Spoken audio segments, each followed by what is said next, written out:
At around 2 o'clock in the morning on August 18th, 2002, a woman named Adrienne Thames grabbed a drink from the refrigerator of her apartment in the city of Athens, Georgia.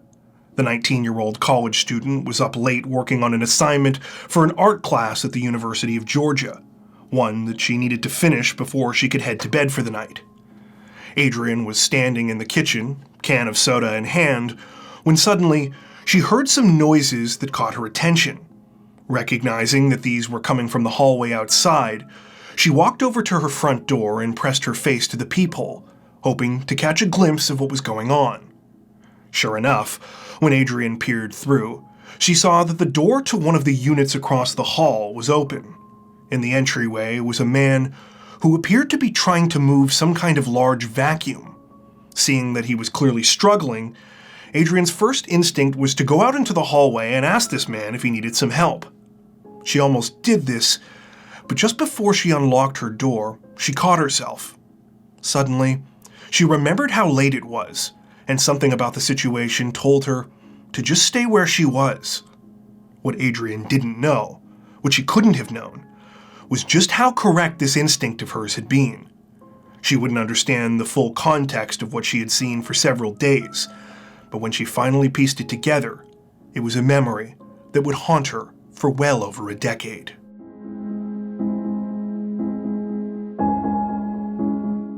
On the afternoon of August 21st, 2002, management staff at the College Place Apartments in Athens, Georgia, were asked to investigate a foul odor at one of their residences.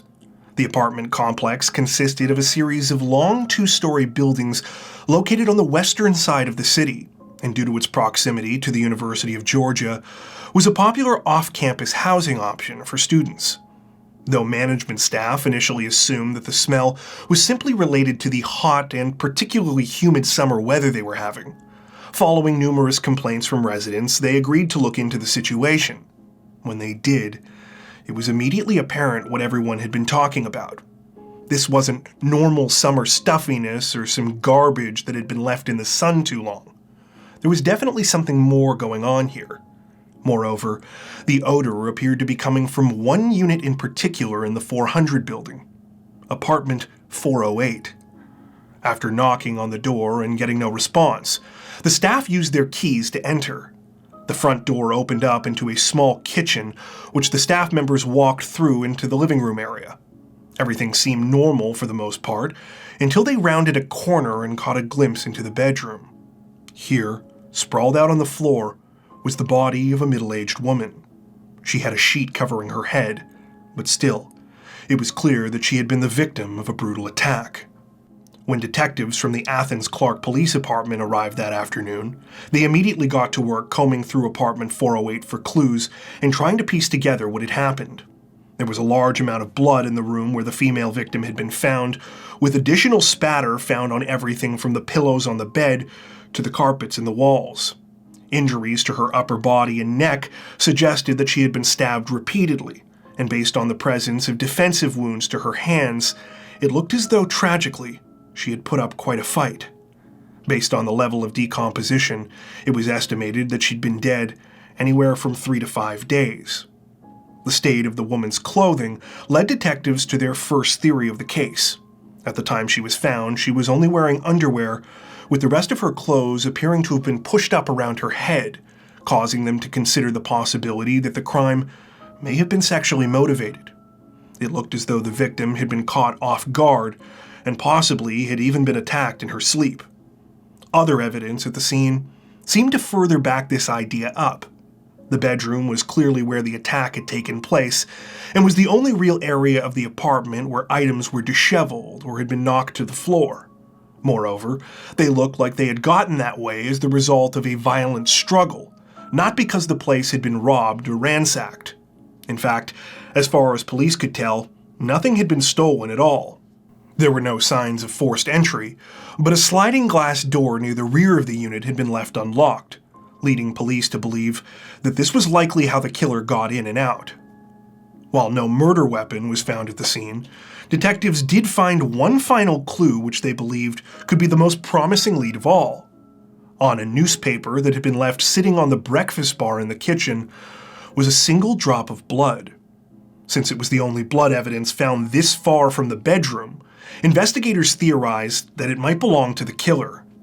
The sample was quickly sent off for testing, though in the meantime, detectives still had one fairly obvious and extremely important detail to figure out: the identity of their victim. There was just one problem. This wasn't her apartment. While processing the crime scene at the College Place apartments, detectives with the Athens Clarke Police Department were surprised to find that there were no real clues as to the identity of their female victim. She didn't appear to have ID of any kind, and things got even more baffling when they inquired about the rental information for the unit. It turned out that apartment 408 was being leased not to a woman, but to a 50-year-old man named Charles Elam. When police asked around about Charles, neighbors said that as far as they were aware, he was single and lived alone. No one really seemed to know much about him, with most describing him as the type who pretty much kept to himself.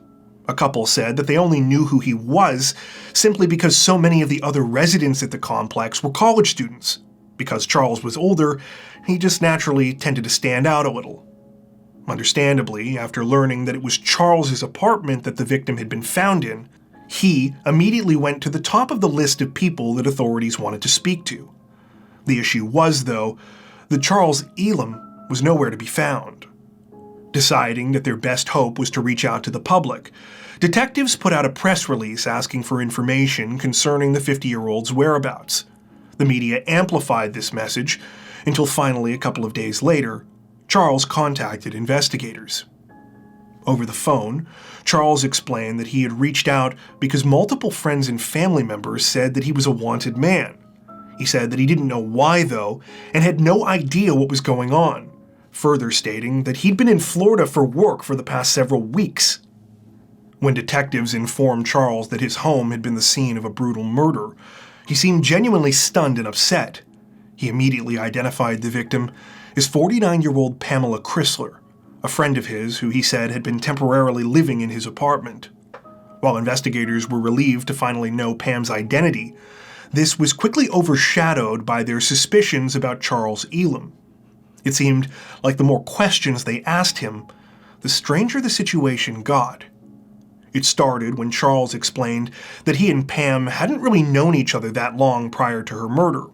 She was fairly new in Athens, and they had met because Charles said he did a lot of online dating, though he claimed that they didn't have any kind of romantic relationship. He said that he had allowed Pam to stay in his place as a favor since he was going to be gone for most of the summer for a work project anyway. Right off the bat, detectives felt that this was bizarre. Charles had let a woman who was essentially a stranger stay in his home without him there, and then she just happened to turn up dead a couple of weeks later. It seemed too convenient. Things got even more unbelievable for authorities when Charles mentioned his regular phone calls with Pam in the lead-up to her murder. One detail in particular stood out. Charles said Pam had stated she'd been sleeping with the apartment's sliding glass door open at night. So she told me, she said, what I'm doing is I'm sleeping with a sliding glass door at nighttime, just keeping me company. So I said, no, I'd run the air conditioner. I don't want you to be, uncomfortable. When you said open, you mean she just opened it up? That's right, she was sleeping. I was there every night, that door. To detectives, this seemed like a weirdly specific thing for Charles to bring up, and they wondered if it was his attempt to throw them off of him as a potential suspect. The strangest part, though, was that Charles said this phone call had happened on August 17th and was the last phone call they had before Pam abruptly cut off contact. When asked why Charles hadn't tried to alert anyone when he hadn't been able to reach Pam for days afterwards, he didn't really have an answer. As authorities continued to investigate Charles over the next few days, they learned two more pieces of information that made them believe that they were on the right track. First, they discovered that Charles had been contacting management staff at the College Place apartments and inquiring about getting the blood at the crime scene tested himself. Police viewed this as the 50-year-old trying to insert himself into the investigation, possibly indicating that he was involved. Second, as detectives continued to interview those that lived at the complex, A couple said that they thought they might have seen Charles there either on August 18th or 19th. In other words, squarely within the window of time when Pam's murder had taken place. Despite this, no matter how many times detectives interviewed Charles, he steadfastly denied any involvement in the crime, insisting that he had been in Florida as he had always said. He provided a lengthy and detailed list of names of people he had been in contact with during his work trip, and to the surprise of investigators, the more they looked into this, the more evidence they found confirming Charles's alibi.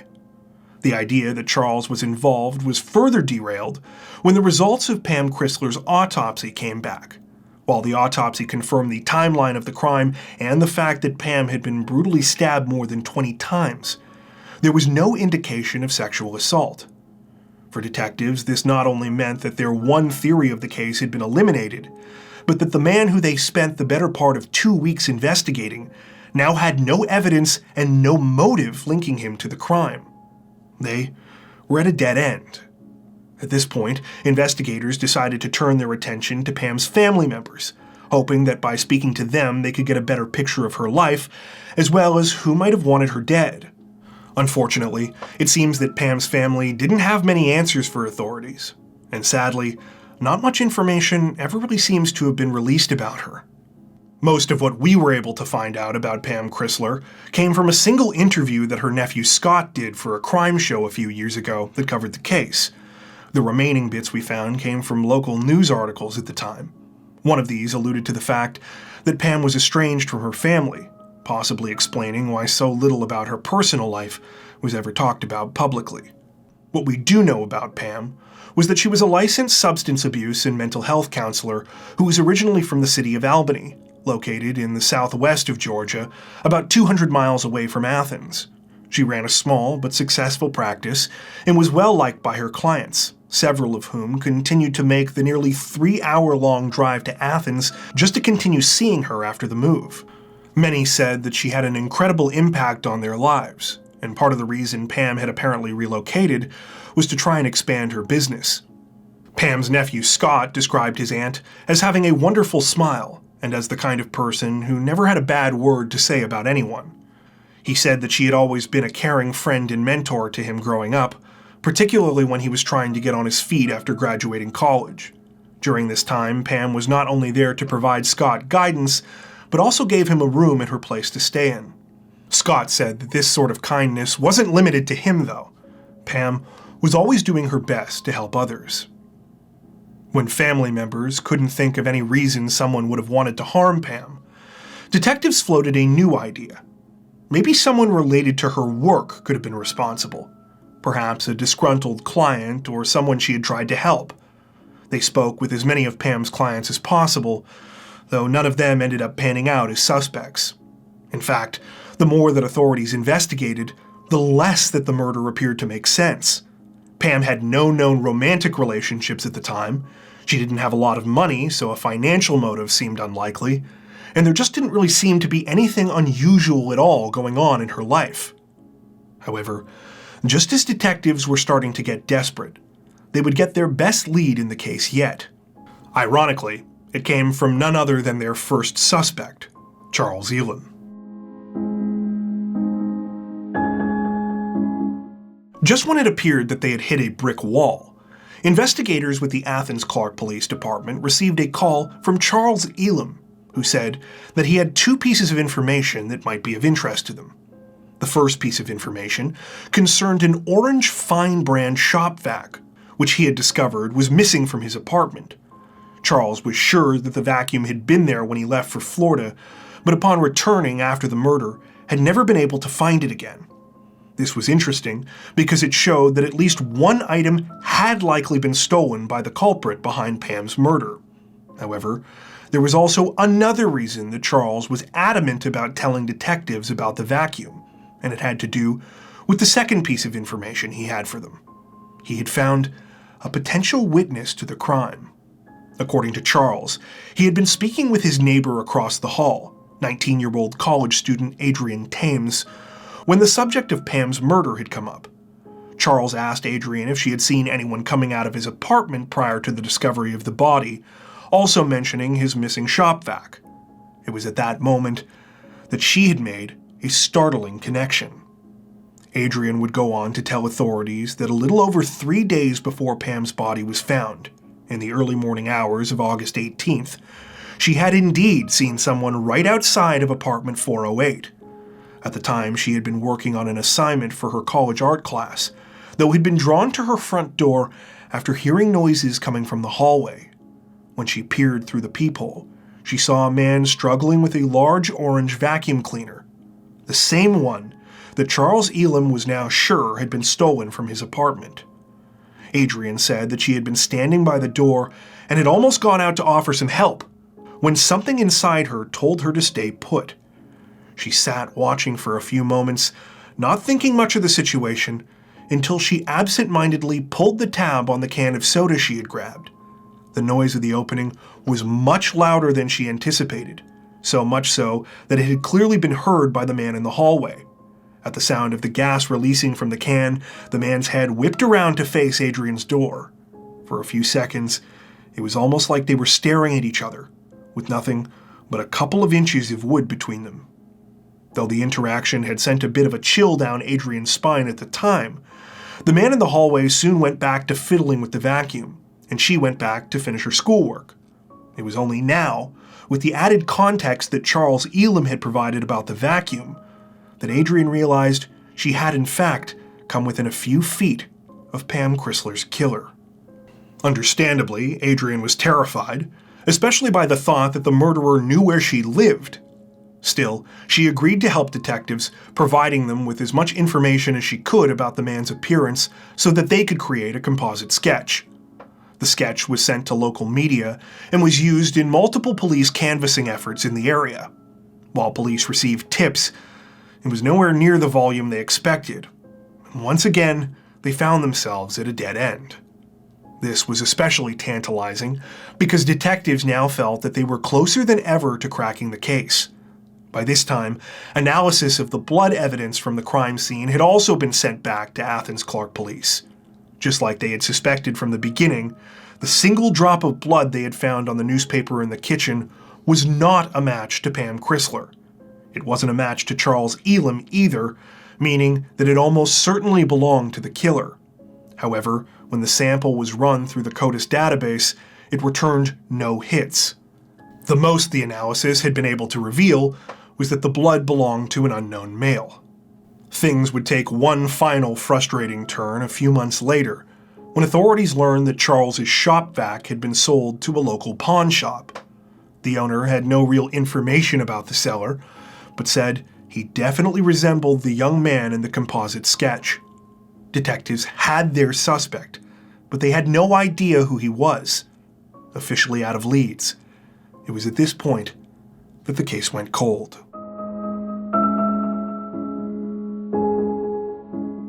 Though Athens Clarke Police and the Georgia Bureau of Investigation never stopped attempting to solve Pam Crisler's murder, for a time, it seemed like the case was destined to remain at an impasse. That was, until November of 2017, when detectives got an unexpected call. After more than 15 years, there had finally been a DNA match to the blood evidence at the crime scene. Their suspect's name was Abdus Salam LaRoche. LaRoche was 33 years old, but at the time of Pam's murder had been just 18. It turned out that not only had he been living in Athens at the time of the killing, he had been a resident of the College Place apartments. Granted, he and his family had lived in a building that was part of a different cluster than the one where Pam had been staying. Though still, LaRoche's name had never so much as been written in a case file, even while police were canvassing for witnesses. Detectives were stunned. They had never heard of this man before.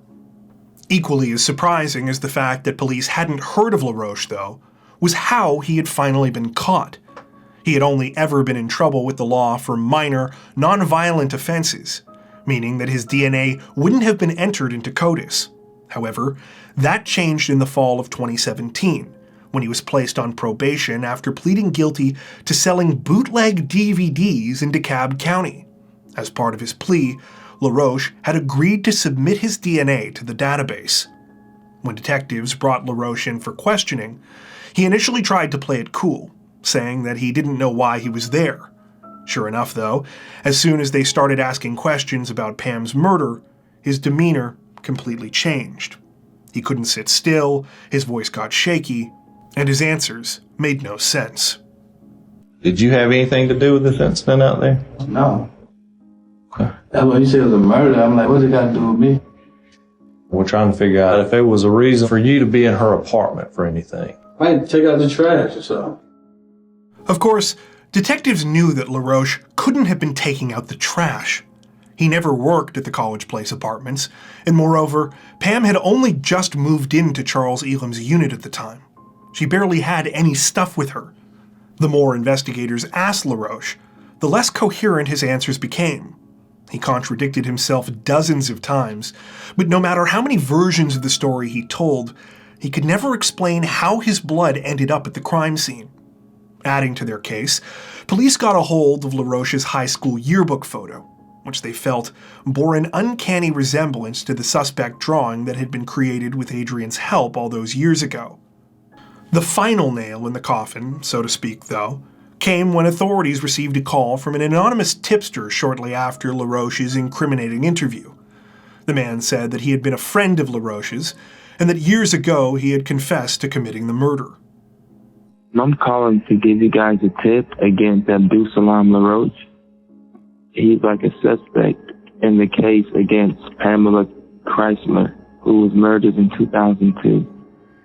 He told me that he had went inside of this house to rob it, and she ended up waking up, and he ended up having to kill her. He tells me this in 2012. At the time when it happened, I'm still in middle school, so it's like, I don't know what's going on. It's just sad, man. And the reason that I'm actually calling is because he's guilty. Police finally arrested Abdus LaRoche in May of 2018, nearly 16 years after Pam Crisler's murder. Even after getting all of this information together, though, prosecutors worried about the strength of their case. There was no murder weapon, and even though they had evidence placing LaRoche at the scene, they felt that using that evidence to build a larger narrative and successfully arguing it in court was too risky given how much time had gone by. As a result, prosecutors offered LaRoche a plea deal, which he accepted. After pleading guilty to voluntary manslaughter and burglary, he was sentenced to 40 years in prison.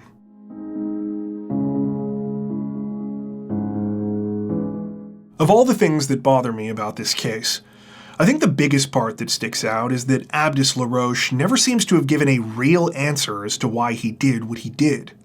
If what his former friend said is true, the explanation may be as straightforward as the fact that Pam Crisler was simply in the wrong place at the wrong time.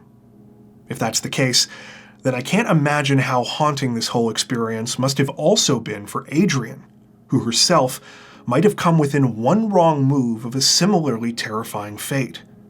Apparently, she left the state soon after the murder and hasn't lived alone since, which I can't say I blame her for.